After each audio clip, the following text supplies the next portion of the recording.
Hey y'all, and welcome to Gemini Outdoors. And today we will be doing our last political video for the 2016 election year. I've talked about a lot of stuff in the past few videos, and I'm going to try to keep this video to about 25 minutes. I've really gotten into detail over the course of the Illusion of Freedom series. That is a Theory of Life series that I did during the summer. I've done a mass shootings video talking about the Second Amendment and other stuff. I've touched on a lot of these subjects. I've just done a video where I talked to women about their decisions at the polls here in a few days. As a matter of fact, it's only 20-something days left. I'm going to make this the last video because I want to leave you, my few viewers who watch this, with this idea. And I think it is probably the scariest idea, at least in my mind. I know what Trump does, what Trump's all about. Okay? You know, they're coming out on stuff now where they're talking about, all the talk about the women and stuff like that, and all these allegations now they're allegedly coming out. It was all done before with Herman Cain. I think that's coming out now. But I know what I'm getting with Trump. Okay, yeah, he might be a red-blooded American male. Apparently that's a bad thing nowadays. But it's not as bad as what we're going to get with Hillary. So this video, this commentary video, is going to be about if Hillary wins. So we're just kind of doing a hypothetical type scenario. Let's say that Hillary does win the election. What can we expect from Hillary after this election? I'm going to split it up into domestic policy and foreign policy, but they're probably going to run right along with each other concurrently. So both of them will be happening together. Okay, and this is just my thoughts. I can't predict the future. I'm just saying that this could happen. Okay, and if we elect Hillary, this could happen.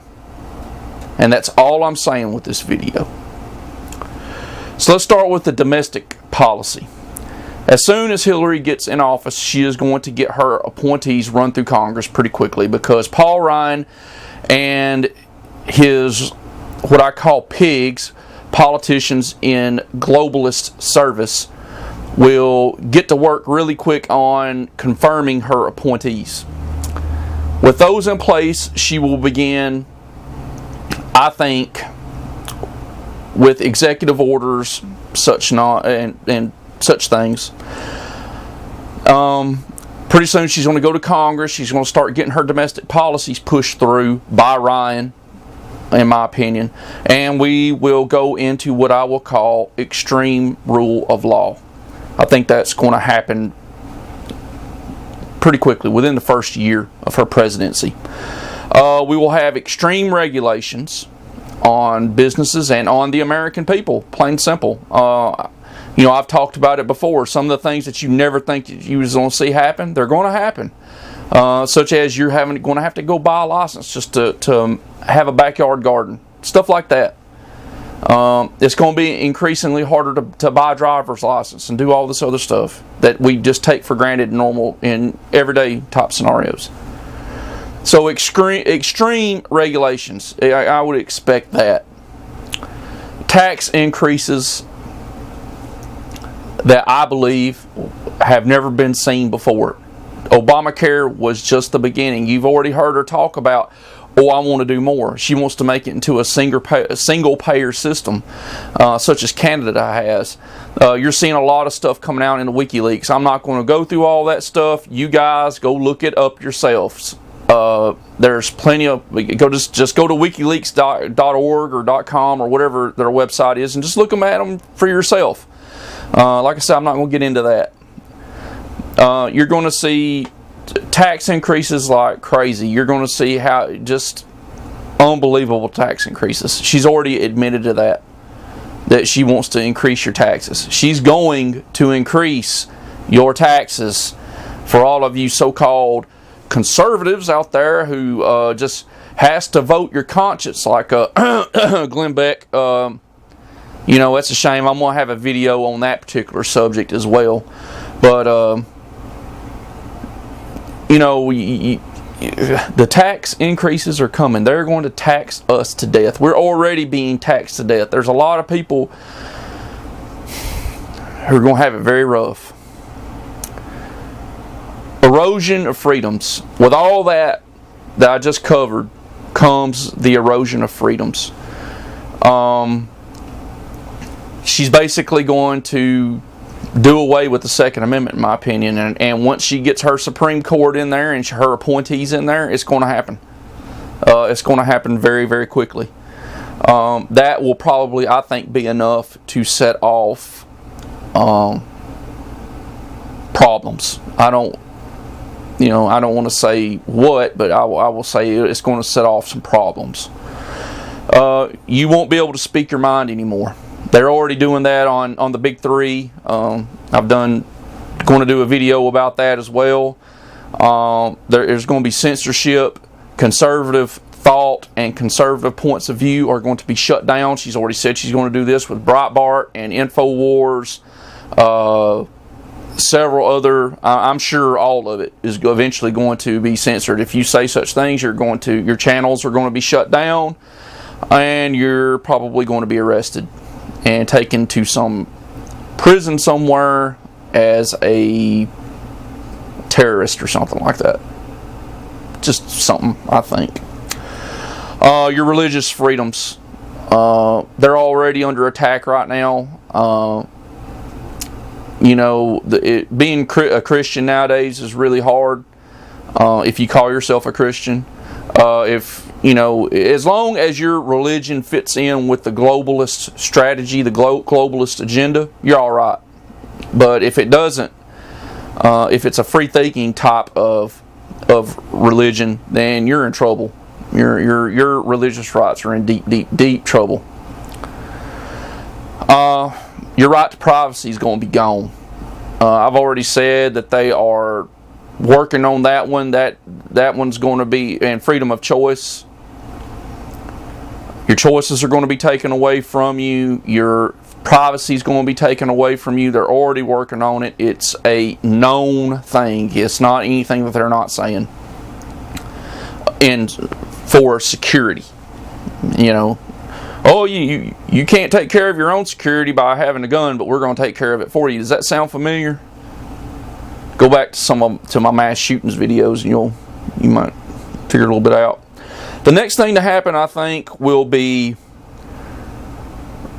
race provocation, like we've been seeing over the past few months with the Black Lives Matter movement and all this other stuff that's been going on. I believe you're going to see race provocations because they want to set off, and I'll get to that here in just a second. You'll see terror attacks, more terror attacks by inviting in these refugees, unvetted refugees. You're going to see lots of terror attacks in the future. I highly suggest if you're a concealed carrier that you carry.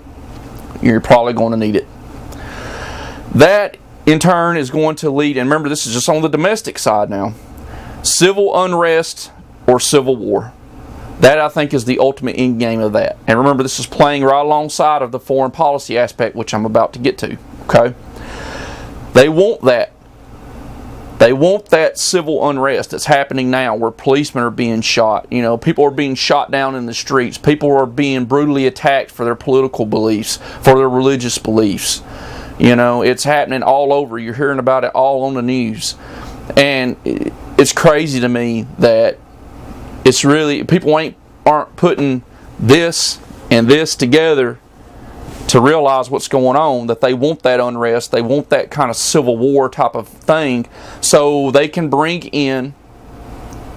declare martial law, and they can bring in the UN. They're already talking about this. Obama's already done this with executive order. You can go look it up.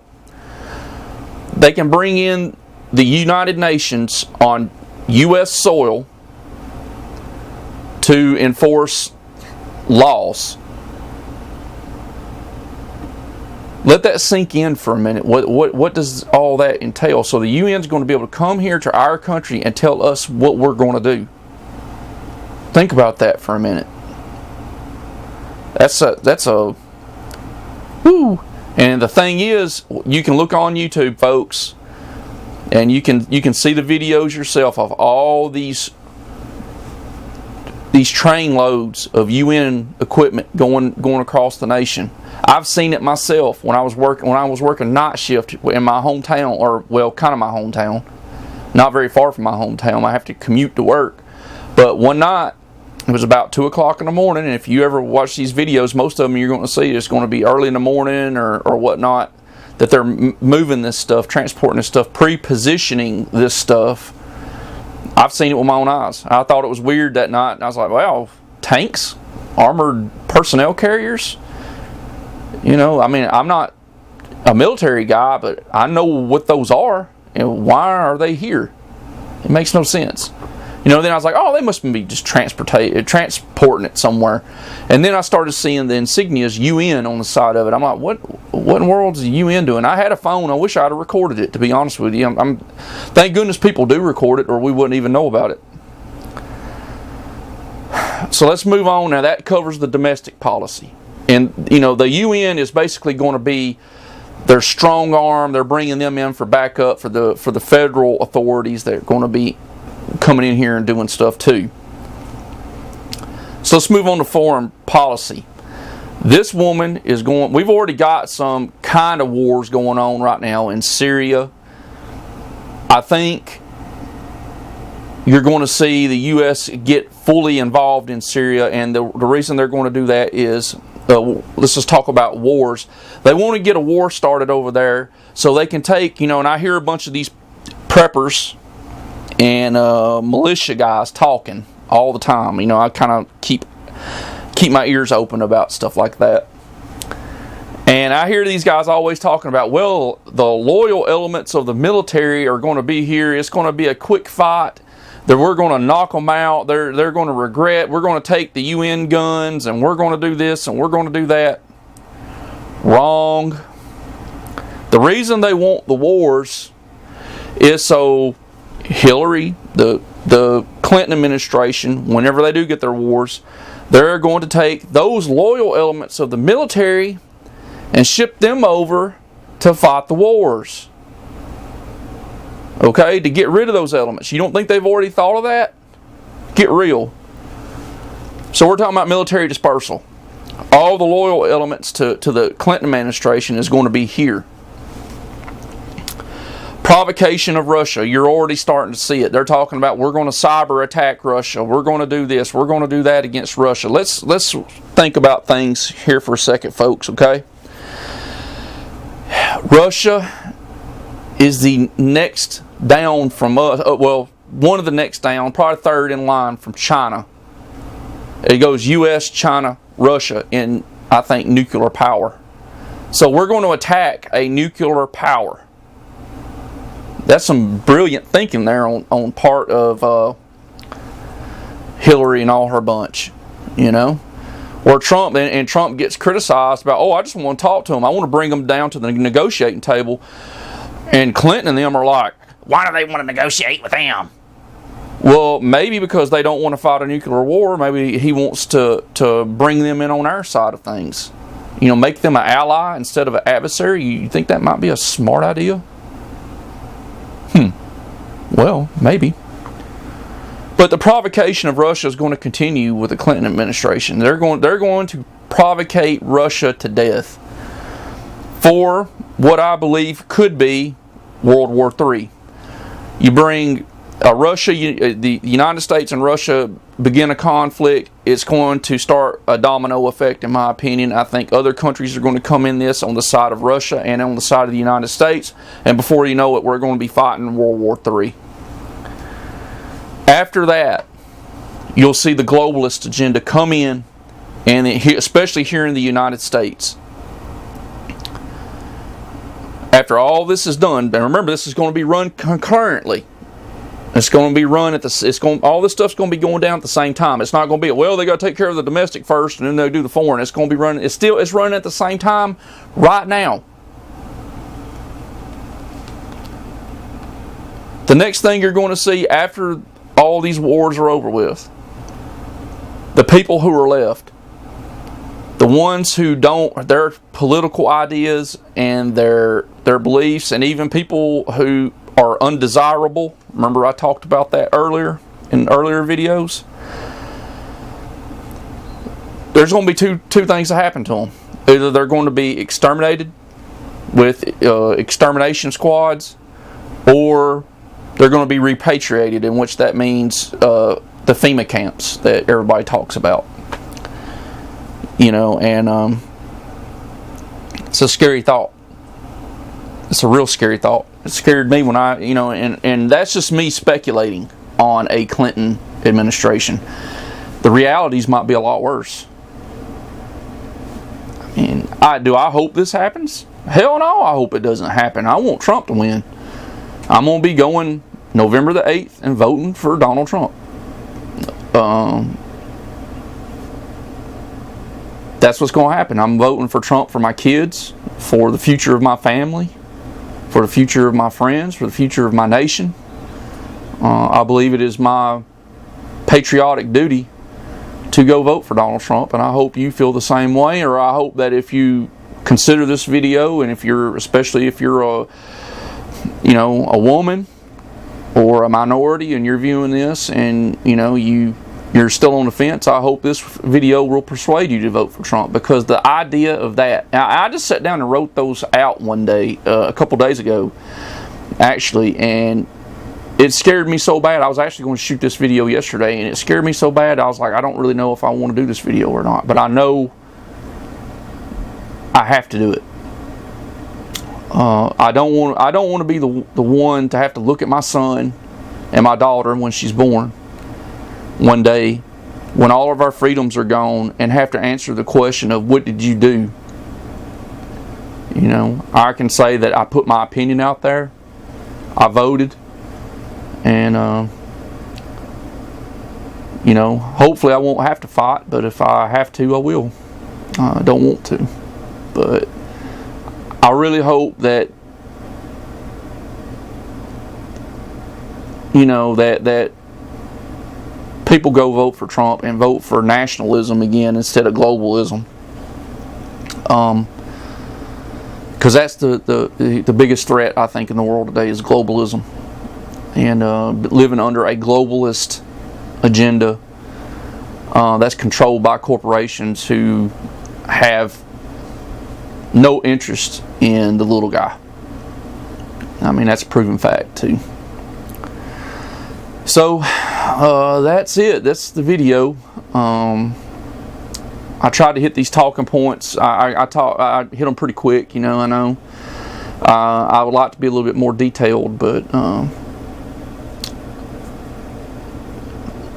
mean, it's down to the nitty-gritty now. It's just we're just going to have to make our decision as a nation what we want to do, and we'll just have to see.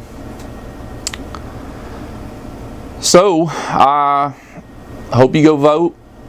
I hope you vote for Trump. I'm not going to sit here and bullcrap you around about, I hope you vote your conscience. I'm not going to Glenn Beck. I'm not going to Glenn Becky.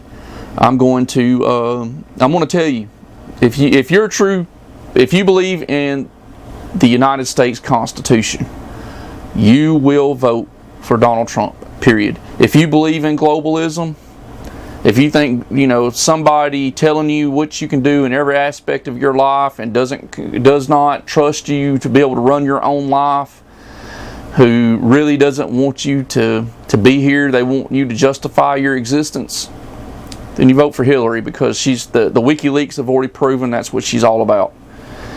So I'm going to end the video on that thought. Thank you for watching. Please subscribe to my channel. I need all the subscriptions I can get. I'd like to bump that number up greatly if people don't mind. If you like what you hear, please hit that subscribe button or hit that like button. And we will see you in the next video, I hope.